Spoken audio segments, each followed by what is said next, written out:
So we're live here again for the Azure and AI show, and we have some new people with us this week.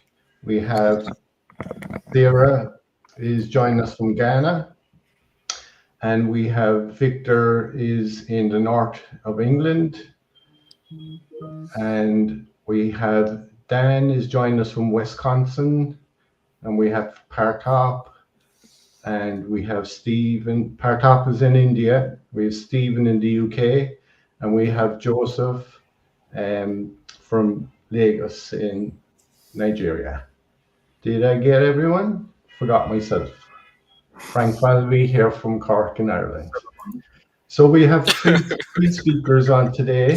Victor is a new speaker, and Victor is going to do a talk about what is it, Victor? Protecting your data in Azure SQL database.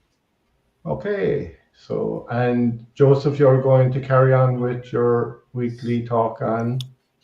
Yeah, well, the series we started from creating and managing objects on-prem and in the cloud. Okay. And Partop, you wanted to do a piece on. Uh, Not true this weekend. Probably if I have time, is then I can do something on OpenAI Yeah, or no AI problem. Studio.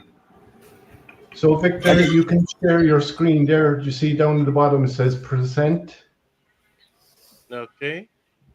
And share your entire screen, and then I'll put it up. Okay. All So right. this week is Okay. our biggest number, Dan, for sharing. Looks like we have 5, 6, 7, 8, 9, 10, 11.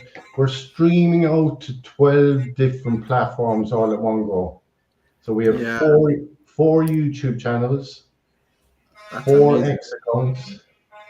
We have four LinkedIn accounts we're streaming out through. So hit another record. So Victor, I can see your screen there protecting your data in Azure SQL database. So Ye- carry on. Yeah. Yeah. So, do I have the floor?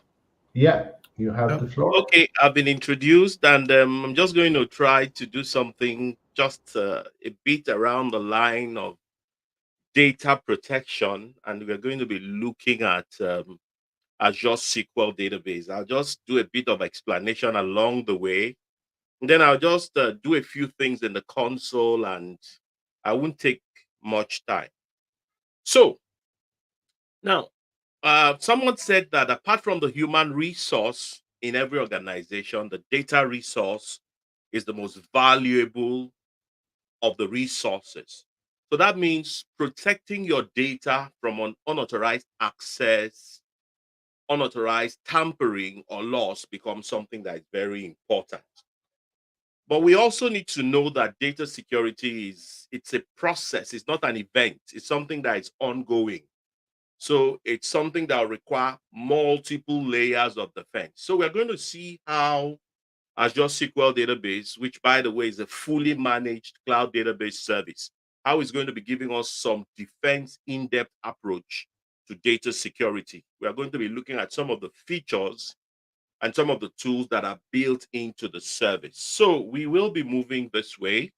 We'll talk about defense in depth, a military term, by the way. Sorry, that was a bit too fast.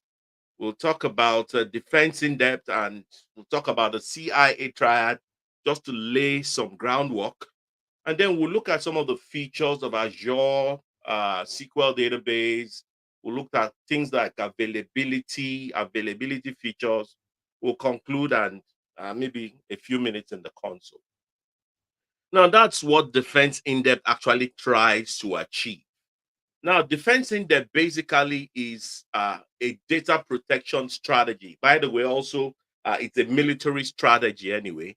So, what it does is it creates concentric rings around your data because more often than not, when somebody tries to breach your environment, the target is usually this one here, the data. So what Defense in Depth tries to do is it it creates additional barriers to different layers within your environment. So it's in this way, it creates a comprehensive approach to cybersecurity because of these multiple layers. So what that does is that it allows organizations to be able to better protect what they've identified as their assets from different kinds of threats. So it's not just a technology thing, it also looks at hardware, software, network, like we can see. Typically, it starts from the physical access, goes into IAM, which is going to be covered by Entra, looks at things like the perimeter security, the network security, which will be covered by access control lists, the compute security, the application security, and finally, of course, the data security itself. Now, again, there's another concept here which is called the CIA triad. And by the way, we are not referring to the security organization that is based in the United States. The CIA basically is short for confidentiality, integrity, and availability. So we're going to also be looking at that. Confidentiality here means that we need to only allow access to data to people that are authorized or to services or entities that are authorized to view that data. And then integrity means that we want to ensure that our data is accurate, it's protected from any form of unauthorized modification.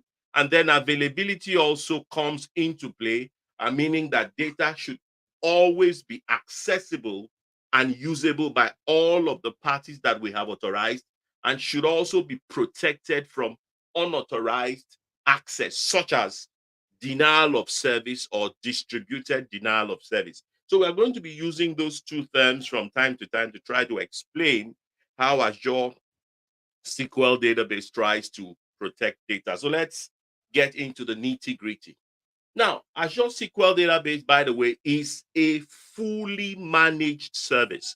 What that means is that the line of shared responsibility is moved up a notch. So most of the down level management is going to be done by Microsoft, and you basically be interested in tuning your database and, of course, building whatever features you want on top of your data right there. So that's what it does. So we're going to be focusing on a lot of those things without really looking too much at the down level things that you will be doing on day to day.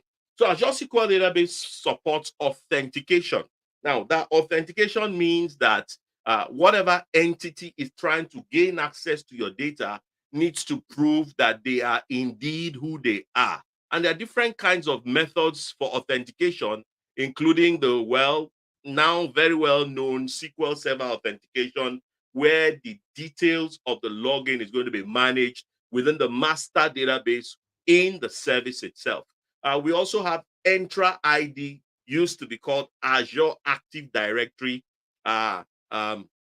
authentication, where the IAM service, that is Entra, is what manages the login credentials. We also have managed identities, of course, which will be helping to prevent unauthorized access to the database. So after authentication, we've got authorization features.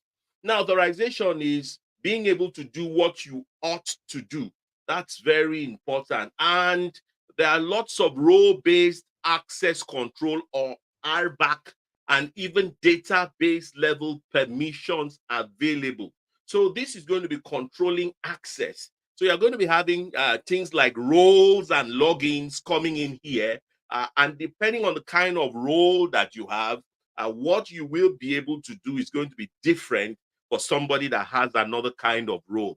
Now, while we are doing all of this, it's important to ensure that we are granting the users, the logins and all of that, only the minimum. And I use that word very, very, very broadly. The minimum permission that is required to do a specific task. And that's a key thing when we are talking about any kind of security at all. Means that you should only have all what it takes to be able to do that, no more, no less. Now, apart from authentication and authorization, we also want to be able to know exactly what has happened. That means, of course, auditing is after the fact, but it's also important that we enable auditing of our database activities. We want to know who tried to get into our database. We want to know who had access, what they did. We want to know if changes have been made to our schema. We want to know what kinds of security events have happened within our database. And what this does is that it allows us to be able to, well, have a record of what has happened. And in some cases, of course, it may help us to provide evidence for compliance and auditing, because from time to time, in line with best practices, organizations need to open up their systems for external auditing, for compliance, and even regulatory reasons. So these are some of the things that we've got. And then at the network level, now we are moving a bit higher. At the network level, of course, we have within the Azure environment, you've got things like virtual networks that's going to be providing a secure and isolated network environment where you're going to be dropping in all of your resources. And then, of course, you want to be using things like network access control lists, which is going to be also further protecting your network, and even the security groups itself that's going to be giving you some instance level protection or virtual machine level protection, basically controlling what goes in or what comes out. But again, this may not be fully applicable to Azure SQL database, since Azure SQL database is a managed service. But of course, we also have options to install SQL Server within virtual machines, where that is going to be very key as well. So we will be using all of these instruments to be able to control access to our virtual machine. And we also want to be doing a lot of monitoring. There are lots of tools available to monitor. Of course, there are some tools that are native to Azure, like the Azure Monitor, the Azure SQL Analytics. And then we have tools that are native to SQL Server itself. That is the dynamic management views. Now, these dynamic management views will allow us to collect and analyze data about the metrics of SQL Server. And then, of course, some other tools like Azure Monitor and all of that will allow us to monitor logs, to monitor events, and all of this monitoring will have one aim, and that is to help us identify whatever has happened and allow us to better troubleshoot issues, to optimize performance, and of course, to detect anomalies. So moving on, we also have some other Azure native things as well, Azure native methods of knowing what's going on here. We've got things like threat detection. Now, SQL database uses Azure Defender for SQL, and Azure Defender for SQL is going to be giving us advanced threat protection and vulnerability assessment. So it's going to be detecting alerts. It's going to be detecting potentially malicious activities such as SQL injection attacks, brute force attacks, and data exfiltration. And it will be giving you in real time remediation and recommendations that you can use to be able to close whatever gaps may have caused those breaches to even be attempted in the first place. Now, beyond having Azure security features by way of threat detection, within Azure itself, we've got what is called encryption. Now, encryption is going to be allowing us to abide by the C in the CIA, that is confidentiality. So there are different kinds of encryption available in Azure SQL database. We've got the transparent data encryption, or TDE. We've got the always encrypted security enclaves, column encryption, and all of these things will be ensuring the confidentiality of our data and will be allowing us to protect our data from unauthorized access, of course, preventing the compromise of our data that is housed within our database. And encryption for Azure SQL happens both at rest, that is, of course, where the data is encrypted within the server itself where it is stored. And there's also encryption in transit, That is when our data is in flight. It is moving from one server to another within the Azure environment, or even from one server to another server that is in maybe a third-party cloud environment by way of egress traffic. So Azure SQL database supports all of that as well. So there's encryption at the column level, and of course, all of these things is going to be ensuring that the data we've got within our databases stays confidential, even if the physical storage of the network is compromised. So that is supported as well. And then we've got something that's a bit more something we can relate with better, which is the dynamic data masking. Now, dynamic data masking is the feature of Azure SQL, and indeed all of the SQL products, from SQL Server to Synapse Analytics and all of that. It allows us to mask sensitive data, such as maybe credit card numbers, email addresses, and it allows us to obfuscate these characters, helping to prevent unauthorized users from querying or even viewing the data, while it will still allow authorized users to still see the original data. So that is very, very also an important feature of Azure SQL database as well. Then further on, we also have some availability features. Now, availability, now the A in the CIA is very important for data security. And there are lots of features and tools that allows us to improve availability to protect our data against damage and malicious attacks. Now, we have a lot of availability features as well. We've got multi-geo replication, we've got backups to URLs, and we've got clustering, and a lot of all those things that we have. I'm just going to maybe demonstrate one if we've got enough time within the console itself. Then we have some other high availability features as well. Now, high availability here uses an architecture that automatically replicates the database across multiple nodes within the same region or even in a different region, and gives us a transparent failover in case of the failure of one node.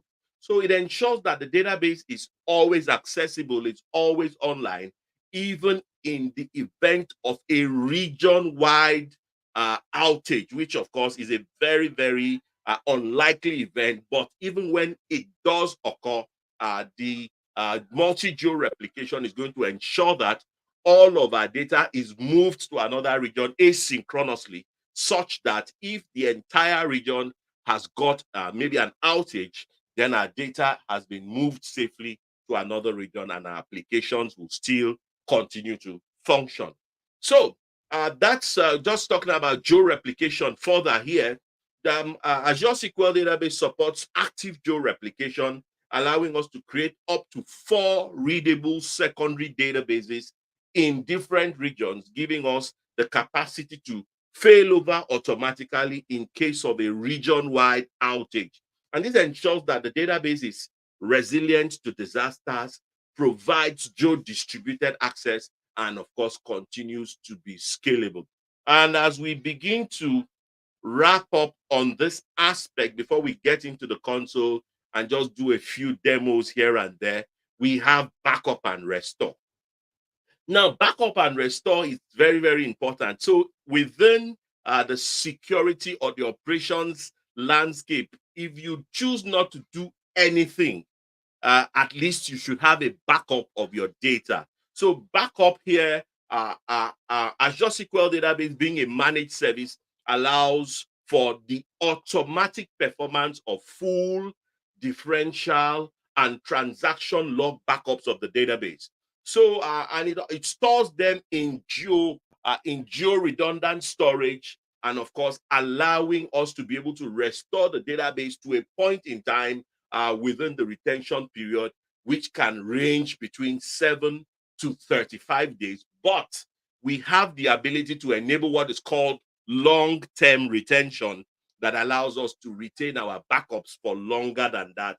And we might want to do that if we work in specific industry verticals like maybe in healthcare or maybe in financial services, where there are regulations that stipulate that financial or healthcare data would need to be backed up for at least in some cases up to 5 or even 7 years. Azure SQL database also supports that as well. So to conclude, as I begin to wrap this up, and we'll just spend a couple of minutes in the lab environment. Azure database has a lot of security features, and it's a reliable cloud database service.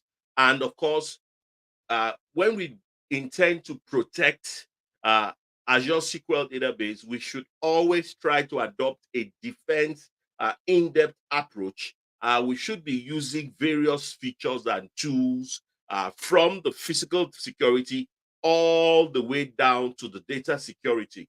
And then, of course, that's going to be allowing us to benefit from some of the best practices. And of course, it will allow us to stay resilient in the event of any possible disaster. And I think that's basically what we have for this section. I'll just stop sharing and then move on to the other aspect here. I'll just go and share my console screen in a minute, and we will just continue from there. So I'll go to my console. I'm going to Azure environment here. I hope I've got I have a lot of windows open here. Okay, I think this is it. Okay, please confirm for me that you see a screen. Yeah, we can see that screen, yeah. So what we want to do now is I had created, just to save time, I'd created a resource group here, and that's the resource group there. Already provisioned the virtual network and the subnets. So I just want to go ahead and provision Azure SQL database. And we're going to see some of the security choices we make, even from when we are provisioning it. So I'll just go to Azure SQL, and that's it there. I'll just go ahead and choose it. And we've got a lot of options, but I want to choose this one, create and manage a SQL resource from a single view. So I'll go ahead and select that. And we see from this console here, we have different options. This is an unmanaged option here, where we can create virtual machines with SQL Server pre-installed. But what I want to do now is, this is going to take us a lot of time, manage instances. So I'm not going to do that. We are just going to use a SQL database, and I want to create a single database. Then I want just to go ahead and click on create, and it prompts me for the usuals. It prompts me to choose the resource group, to choose the database name. I'll just call it DB demo VBA, for example. That's just my name. And then I don't have a server yet. I'll go ahead and create one. And your server name has got to be globally unique. So I'll just give it a name that I think will be pretty unique. Okay. And then I want to choose a region in Europe. Remember, if you live in Europe, there's the GDPR you've got to worry about. So whenever you are creating resources, one of the things you want to bear in mind is there are requirements on compliance and regulation that you've got to abide by. And one of it is data sovereignty. So you want to ensure that all of the appropriate data stays within the European Union data boundary. So that's very important. We see the authentication here. We have the option to use Entra only, but I like to use both. And then it prompts me to set an admin, which I'm going to do. I'll just set myself as the admin here.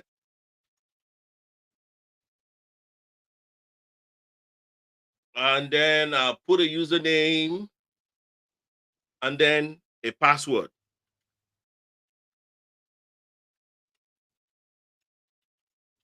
Okay. And then I confirm that.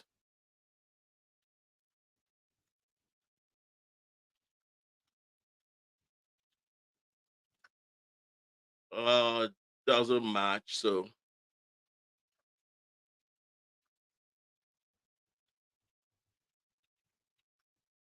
okay, so it now does. Okay, so we have that's to create the server.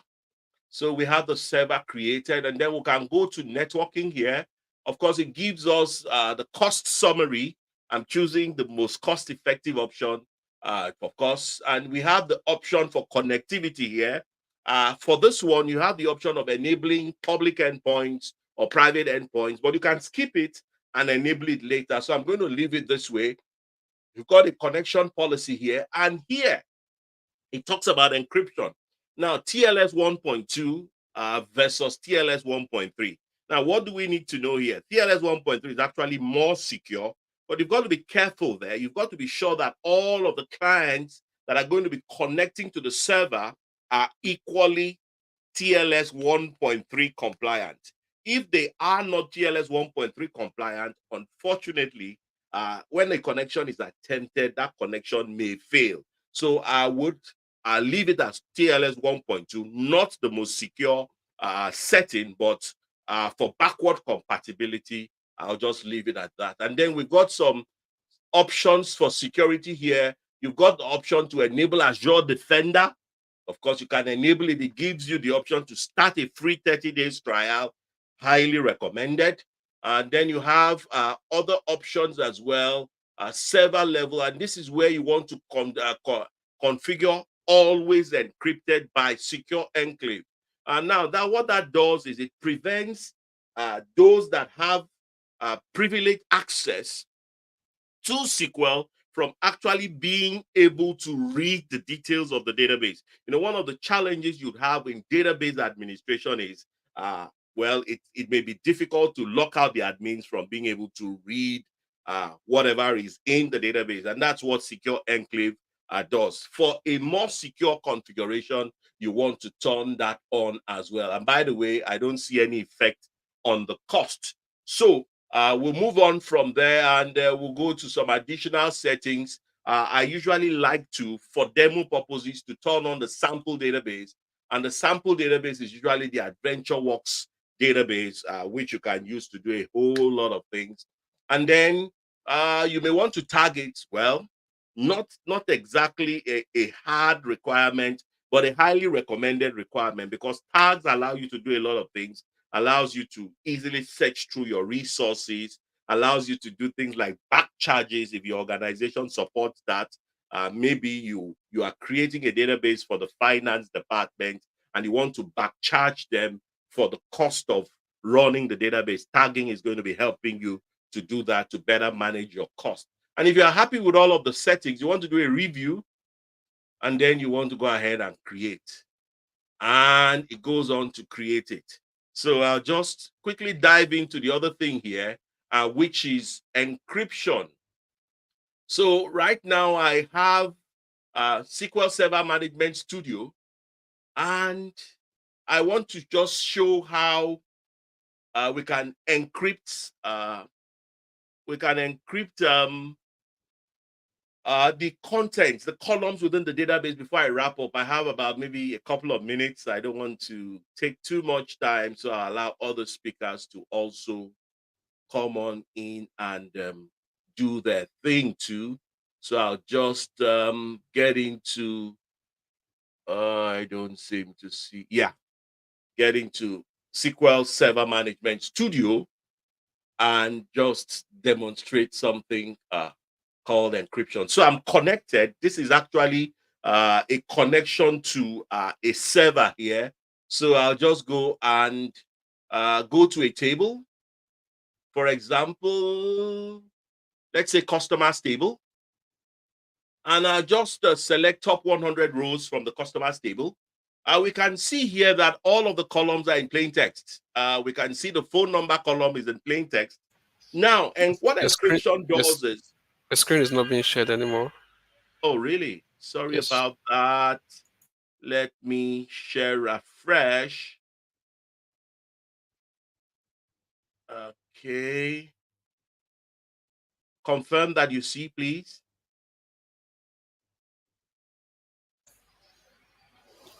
Yes. I believe you can see the screen now. Okay. So it's a pretty simple thing. You have two options to encrypt data within a column. You've got scripts that you can run, but I'll just, for simplicity's sake, I'll just go ahead and we can see I've done a query for the database. I've just done a query all, querying everything, all of the columns and all of that, and we can see. If I do want to encrypt the customer table, I'll just right click this and I would say, for example, encrypt columns. Now it prompts me here telling me always encrypted is designed to protect sensitive information, blah, blah, blah. And I just want to follow the wizard. So it gives me a list of all of the columns that I want, that I've got. And if I want to encrypt one, say I want to encrypt the phone number column, I'll just click on it. And I can choose the type of encryption. We've got two options between randomized and deterministic. I think the deterministic is actually a more secure encryption scheme. I'll just go ahead and select that. And I already have encryption keys in place.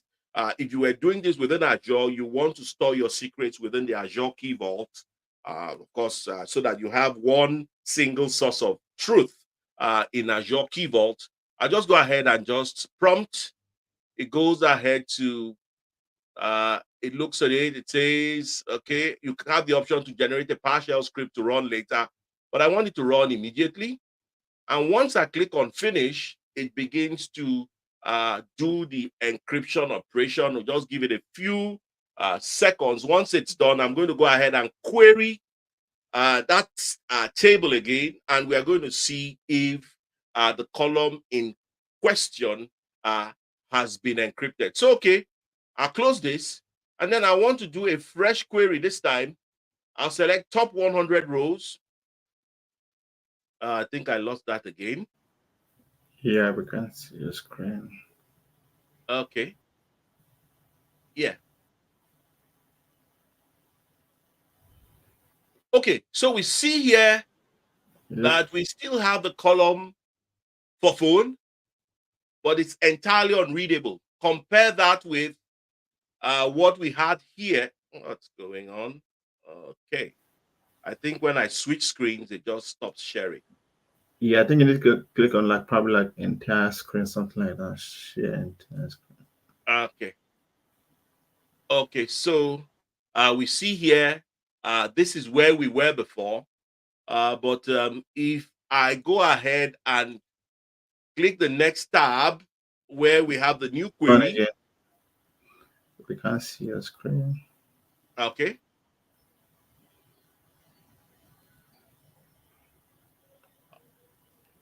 Okay, we can see now that everything is encrypted. So I don't want to shoot this beyond this point. We can keep a couple of minutes or one or two questions if you've got any as I just wrap up this. So thank you very much for listening. If we've got any questions, I'll be glad to take them. Great presentation there, Victor. Didn't see that kind of stuff before, so very interesting.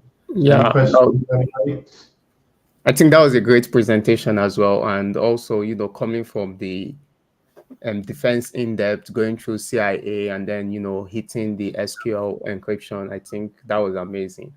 Yeah, and I think personally for me, I still learned something today. Thank you very much for your kind words. Yeah. Very good. So up next we have Joseph. So Joseph, do you want to share your screen with us?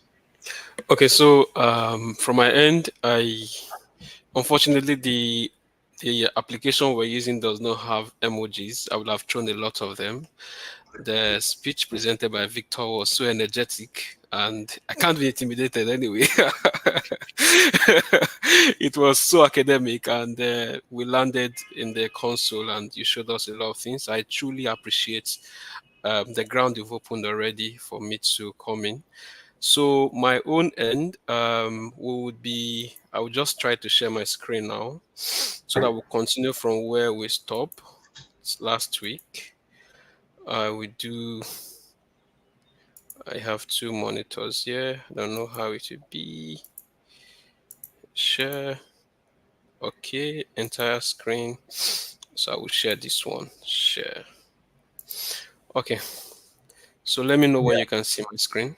Yeah, we got it.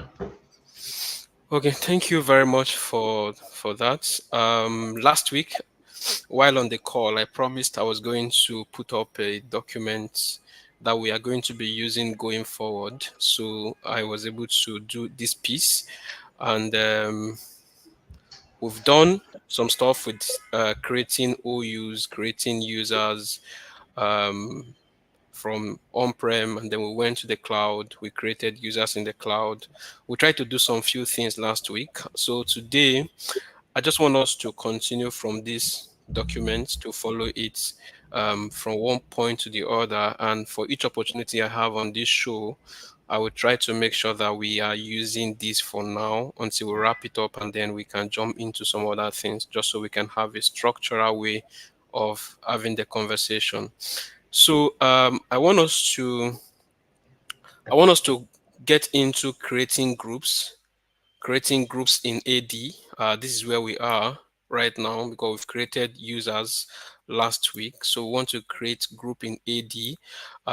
Step to add members or users to group. We can just try to add one or two users to a group in AD, and then we can also go to create group in M365. So maybe we'll go into creating users in Entra ID as well. That is Entra ID Admin Center. And also try to go into Exchange to see that we can create user from Exchange Online also. So having said that, I'm just trying to see if I can bring up my Active Directory here.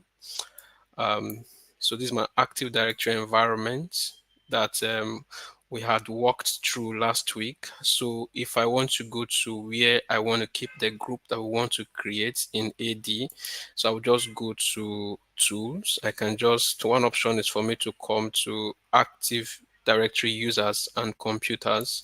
So I'll come here, and then I would expect this to come up. So in the last class, I mean, I say the last class, the last show I had created the OU called July OU. So just in case you don't know how to create OU, you can just simply right click here, and then you will see new, and then you will see organizational units, and you can just create an OU. So inside the July OU, we are trying to create a group. So if we right click here, we have new, and then we have group. So if you click on group, we only have two types of group in AD Windows Server. So you have the security group, and then you have the distribution group. Then for the group scope, you have a domain local group. I mean, yeah, you have the global scope, and then you have the universal scope. But we just want to create a security group. So what is even a security group that you may want to also check? So if you look at this document, we'll have the document is saying, so you may want to check this out. So Active Directory Security Group.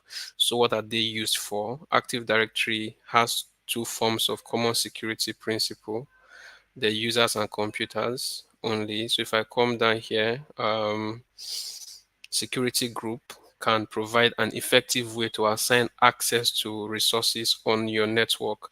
So if you have users in that group, you can give them access to a particular resource within your network. So I'm just going to bring back my Active Directory just so we can move on. So we have two types. That's why I want to create a security group. So what is the work of a distribution group? So a distribution group is actually going to create a group that has an email address, one email address, and with that one email address, an email can be sent to that email address, and it gets delivered to every member within the group by simply sending an email to that group, to that email address that the group has. So, but what we want to look at is a security group in this case, and that group is just, we may just want to call it Azure Group, GROP. So since the security group, we'll click on OK. So this group is here. So what it means is that, remember that if we have to create more users, for example, we only have inside of here, we have this user Azure Show. I think we also have Joseph July as a user here. So if we want to add this user to that group, for example, what we do is we'll come here, this Azure Show guy, we can say member of, and then we can click on add, and then we search for Azure here. Then we can do check name, and then this is the group. So we click OK, and then we click on apply, and then OK. So this is we coming to the user and adding the user from the users and into a group. So we can also come into the group, and then you check members, and then you click on add, and then you can search for a user. Let me check a user that I have here again. I think I have Joseph July, right?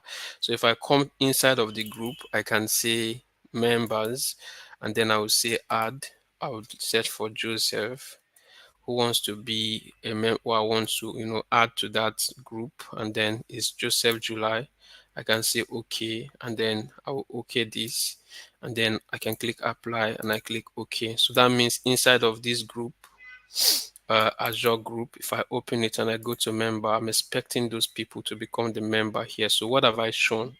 I've shown you how to go to the users and add the user to a group, and I've also shown you how to go inside of a group and add a member, right? So to also see the list of the members there. So this is how it flows in the AD. So now looking at, so that we can just see, we are seeing the two groups. For the other type of group, if we come here to see group, so what we would have is, if we turn it to distribution list, and then we call these AI distribution, then we can say, okay, we still want to leave it as a global group, and then the scope, right? So we can do this. So clicking on this, double clicking on this, we open the group for you, and then you can set an email address for the group that's people are going to send emails to. So for example, if I open this, I know that my domain is this.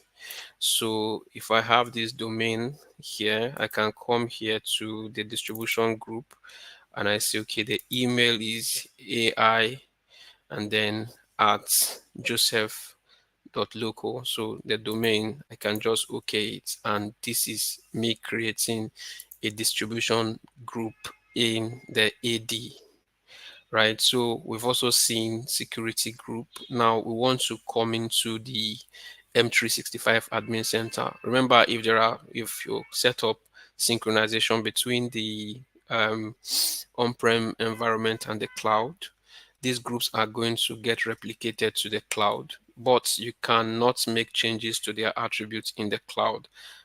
For distribution group, you can I think I attempted to add user from the cloud, and I got an error even as well. So all the management of the groups are going to be done here, but you can see the members also when you go to the cloud. Same thing as this. So I just want to pull up my M365 environment. This is just to show you how that works in the Active Directory. So I'm just coming back to this document, and so the steps that I followed are all here. So I will show you where to get these documents just before I round off the call. So that's me trying to create a group in the AD. So creates a new group in AD, and then step add a user to a group. We've done this. So we want to come to this creating group in M365. So if you come to the M365 environment, you would see that, I showed something last week, which I learned recently and is very useful to me. I must again show it. So coming to all admin centers you can, in Microsoft Cloud, you can do cmd.ms. So it's just going to give you all the admin centers that you will likely want to go work. So this is something very useful to me. I'm sure you are going to also find it useful also. So if I come to cmd.ms, I would see that I want to go into the M365 admin center. So I will just click on this and it's just going to bring up the environment for me to sign in if I had not signed in. So this signed me in directly because I was already signed in here. So this is just trying to replicate the same thing. So I'm going to close this particular tab, and I may also close one of these just so we can keep our work together. So coming down to this place, if you are an Exchange administrator or you are a global admin, you will be able to see the option here to for teams and group. So under teams and group, you have active teams and group. So if you click on this, you are going to have this open for you, and it will display all the groups that you have in your environment at this time. So you have option to also now create a group. So if you come to creating a group here, you would find out that you have option to, excuse me, I'm just trying to show you something first before I even move on. Are you sure you've not entered in there? Yeah, I want to just close. So here I have teams and groups. So for this is teams and M365 group. I have distribution list and I have security group. Now for add a team, or here is add M365 group, is under or grouped under teams and group. For distribution list, this is just here. You have add a distribution list. So we are on M365 admin center, because when we go to other platforms like the Exchange admin center, you would see something like this dynamic distribution list. So for here, you would see security, and for security groups, you have two types of security groups. So you have just a conventional or a standard security group, and you have a mail enabled security group. So having said that, we are going to start by creating M365 group. So when we come here, we'll have add a team, and then we'll have add M365 group. I will jump this, but while creating this, I will explain this, because in a way, if you hit on create a team now, you are going to be creating a Teams enabled group directly. And the condition will be that all the owners here must have Teams enabled license before this can be successfully saved. But you can create this group here, and some members would not have Teams. Some owners will not have Teams enabled license, and the group will still be successfully created. But if you want to convert this group to a Teams enabled group, you must make sure that all the users, all the owners, have licenses that give them access to Microsoft Teams. So we're just going to hit on add a M365 group, right? So we'll just do this. So this case, you would see something around name of the group. So I may just call, I hope I'll be able to keep to a convention. Let me just call it AI Show. AI Show. Okay, maybe I'll try and remember that name. So for this, you would see that here is grayed out, right? Until you either provide a description or just merely clicking here, it will activate next for you. So you can't skip by not clicking here. You must at least click, but it doesn't really count if you type anything in the description or not, but you can click on next. Because these tenants, you are not going to be the only administrator, it is usually advisable that you provide a description so that other administrators would know why this group was created. So we can just say this was used as a demo during the AI show.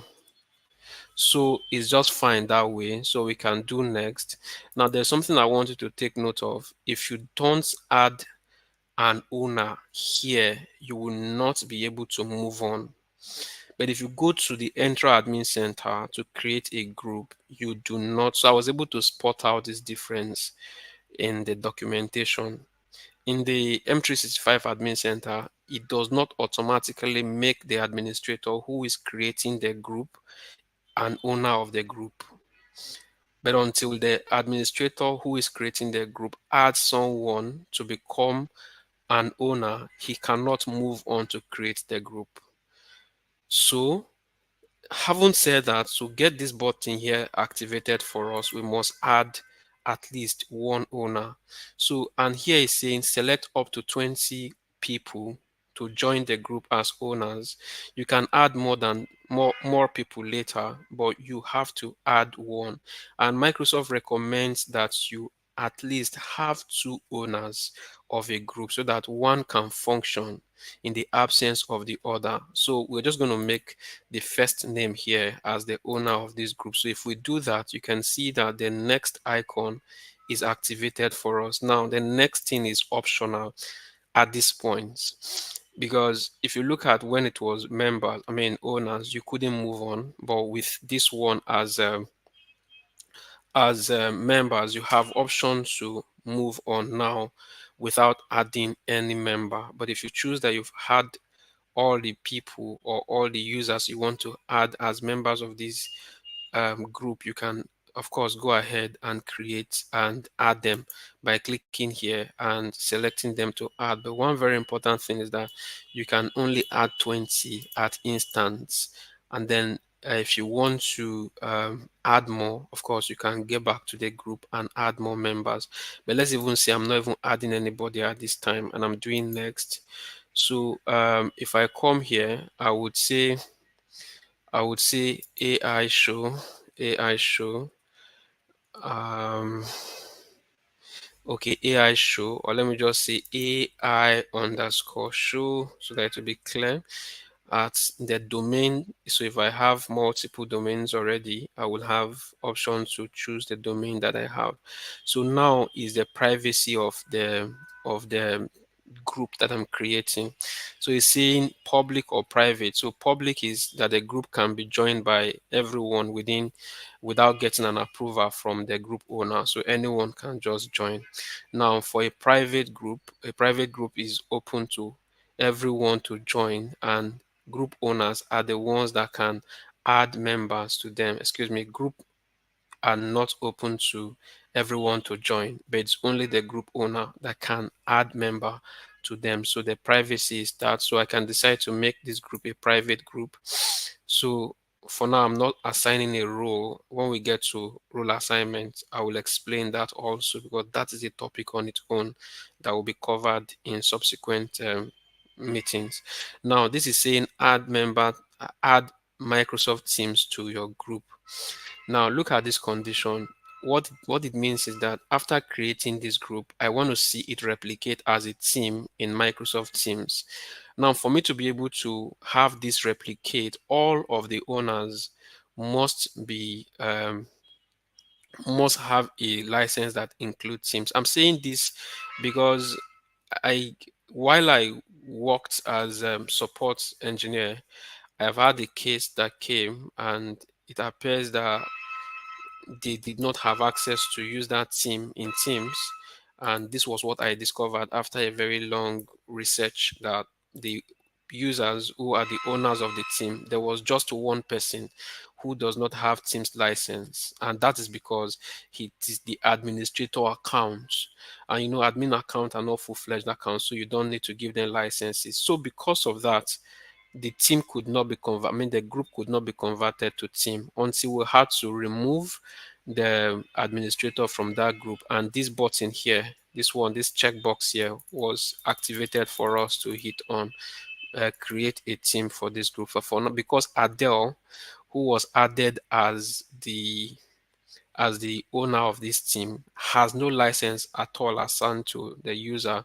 That is why you cannot have this activated activated for you. So if I go back and I give, say, E3 license to Adele, or give the user, even if it is Teams Essential license, then this button is going to get activated for Adele to be able to have access to Teams. So we're just going to do next. So if we do next, this is just going to give us like a summary of what we are doing. So this is Azure AI Show. This is AI Show team, group. And then if you look at it, this is the email address. It is private, it's disabled. So if you are not okay with any of these any of these settings, you can of course click on edit and just go back to have those group created. So we can hit on create now. So this would make the group ready. So this is saying that this guy within 5 minutes is going to be present in the active teams and groups. So I'm just going to hit on close. And even now, I will expect it to be showing up already. It doesn't really take that 5 minutes. From my experience, it is almost immediate. So let me just give it a try and let's see. So that is the group there. So how do I add members to a team here? Remember, a group here. Remember that in M365, in the Windows Server environment, we did the same thing. So we're just going to come here and say, okay, so if this opens now, you would have option to go to membership. And then when you come to membership, if you want to add more owners, you can click on add owners, and then you can search for which the owner you are looking for. Maybe I just want to look for Grady, to add Grady as an owner. So I can click on add. So I can also come back now. There are 2 owners at this point. So for me to add members, I'll just come here to members, and of course, I don't have any members, so I can come here. Now let's read what is here. This group has no members. Start adding members to the so that they can work together. So we can just come here, and then the list of the users in the environment we just load, and then we can add them to this group. We have other methods that you can use in adding them to the group. Or let's just quickly say we have added this member to this group, and this was the same thing that we did in the Entra Admin Center. The Windows Server environment. So what if I come to active users again and I want to come into a user's account? I know that Alan is not a member of that Azure and AI Show. Azure, I'm calling Azure AI Show, is not a member of AI group. So what I would do is, here is saying groups that this member belongs. So I can come to manage groups and I can assign membership to this group by just saying this. So let's see, this is what is here. So you see that this is the same experience with what you had in the Windows Server environment. So having shown this, we are dealing on M365 Admin Center, right? So we just want to come back to this place and want to go to Entra Admin Center. So if we come to Entra Admin Center now, what do we have in Entra Admin Center, and how do we create the same group in Entra Admin Center? And if we go to Exchange Admin Center, how do we create that group in Exchange Admin Center? So all this is just what I want us to quickly compare so that we can see that there are slight differences, but all these are achieving the same thing. But some features, some liners are there for you to spot out the difference while creating from here and while creating from the other end. So let's just close this, and then this is Exchange, but I want us to do from Entra first. I don't know why that did not open. So but let me just give it time to load quickly. Okay. I still want to do from Entra.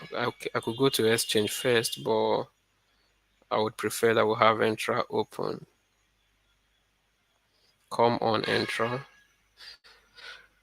Okay, so Entra is here. So again, when we come to the Entra Admin Center, we see down just here, we see groups, and then we would see all groups. So this is how it is. Remember, the other one was teams and group from the M365 admin center, and this is all groups, and then you are here. The next thing you see is you click on new group. So if you click on new group, it is where you have the option to choose the type of group that you want. Remember that at this point, you did not see teams group, you did not see distribution list, you did not see mail enabled security group, but you only see security group, and you see M365. Remember, if you want to do a very straight comparison, you can put them side by side and you'll be able to see them. So it's until you do them this way, you may not notice those differences. So I'm just going to come here. So you look at it. So we have security group there, and we do not have mail enabled security group, but we have this one in Entra admin center. So if I also come here to Exchange, so that let me just parallelly put them together now. So if you come to Exchange, you also see groups, and then under add groups, you see you have M365 group, you have distribution list, you have dynamic distribution list. So if you go to M365 admin center again, you will not see dynamic distribution list, but you will see distribution list. So just in case you are looking for where to create these things, so there's distribution list here. There is no distribution list in Entra. There's distribution list in M365. There's the dynamic distribution list in Exo, in Exchange, but there is no dynamic distribution list in M365 and not available in Entra Admin Center. Now, what is the difference in creating M365 group that we are creating at this point from Entra Admin Center? So we're just going to move it down to M365, and then we want to call this group also AI Show. Let's just call it underscore. We can call it underscore Entra. So when we call it underscore Entra, so we see that it's just here, and we see description. Of course, it is important, but at this point, because of time, we can just quickly move. Microsoft Entra role can be assigned. So I said we're going to look at this. So for now, let's leave it at assigned group. We are going to go to dynamic user later in this show. So let's just keep it simple. So what I want us to look at is that, of course, you can see that I've not added anything. There is no member, there is no owner on this group, and I have option to, of course, I can do owner, right? No owner create selected, no member selected, yet I have the option to create. But remember that in M365, I did not have the option to create, to go on without adding a member. Now let us see here. AI Show Entra. This is the one we created from M365. You know it will replicate here. So if I come to show now, you would see that if I go to owners, I am automatically going to be seeing mod administrator as the owner of the group because he's the one who created the group. I want you to be spotting out these differences, but if you go to M365 and then you go to search this group out, you will see that the Azure Show that was created from here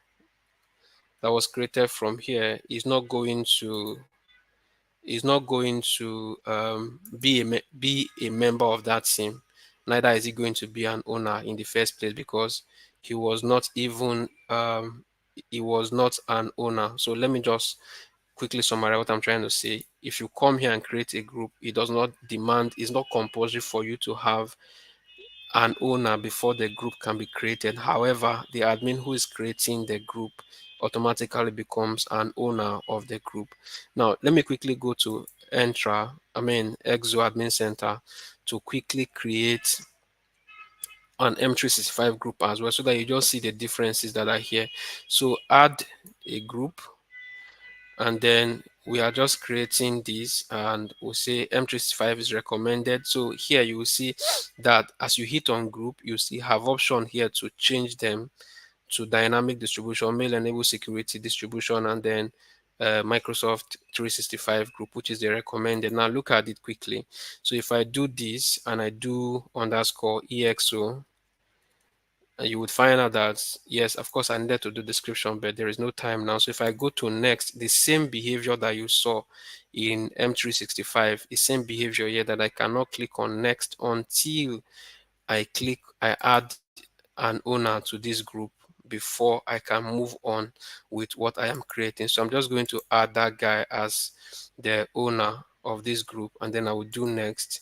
And then again, adding members is optional. I can just do next, and then the email address, I will just do this, and then I will do underscore exo, just so it is unique. Is it taking that? It's not taking my underscore. You The only, space after the oh, AI. thank you. So I'll put this here back. I'll just quickly do this. Of course, you can see that, is it public again? I can choose. Is it private? I can choose. I can decide to again leave it private or put it at public. And then once I'm done with that, create a team for this group. You see this is activated now. If I go and check, I will discover that the owner that I added to this group has a Teams enabled license. That is why you are able to see this button created for you. So if I go to Teams now, I'll be able to see that group populating as a team with general channel already created for that group in Microsoft Teams.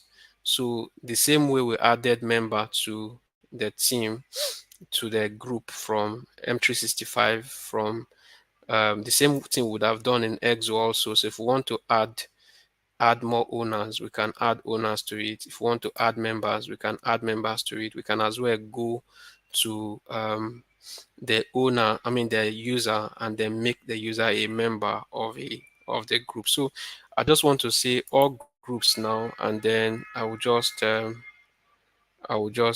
paste AI show so that we can see that all the groups that we created are all again coming to the management console, because Entra Admin Center is the what's it called, the directory management, for every object in the M365. That's why you see the AI show is from M365.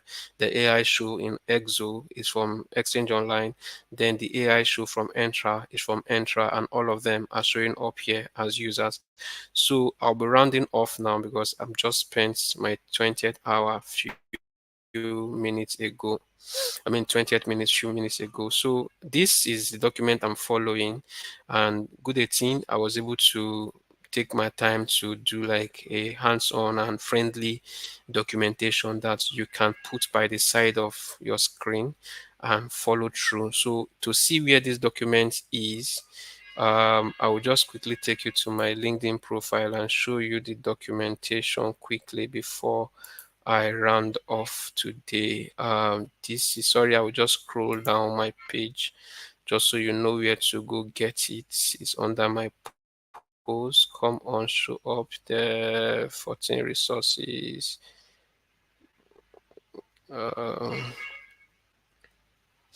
Okay, so if you scroll down to my post of Monday, you will see that document there is just down below here. Come on, not this. Yeah, where are you? Not this. I think this is it. Yeah, this is it. So my post for 5 days ago, that was on Monday, is about 50 something pages or so. So yeah, 53 pages. So you can just keep it by the side. It's actually very interactive, and I'm sure you would learn a lot from it. But we are going to be moving gradually with this document, and before we finish it, I would have also added so that we can continue the learning process. So thank you very much for your time, and I hope it was educating also. You're leaving the studio, Joseph. He just left. I don't even make that mistake. That was a great presentation. I guess he wanted to stop sharing the screen and he went to hit leaving the studio, and I was trying to tell him. So yeah, that was a very great presentation, Joseph. I know you would probably watch this later and you would hear my compliment. And yeah, Frank, I think that should be all we have today. Yeah, that's all we have today. So we'll be back here again next week at the same time. And thanks, Victor, for your presentation. It was very good. Joseph, that was a great presentation again, and looking forward to the next part of it. Thank you very much. So we're up on the hour, and we made some great records this week, streaming out to 12 different platforms, and we had 5 MVPs join us on this week's show. So thanks everyone, and see you next week. I'm just going to end the live show. So Bye. Thank you, guys. Thank you.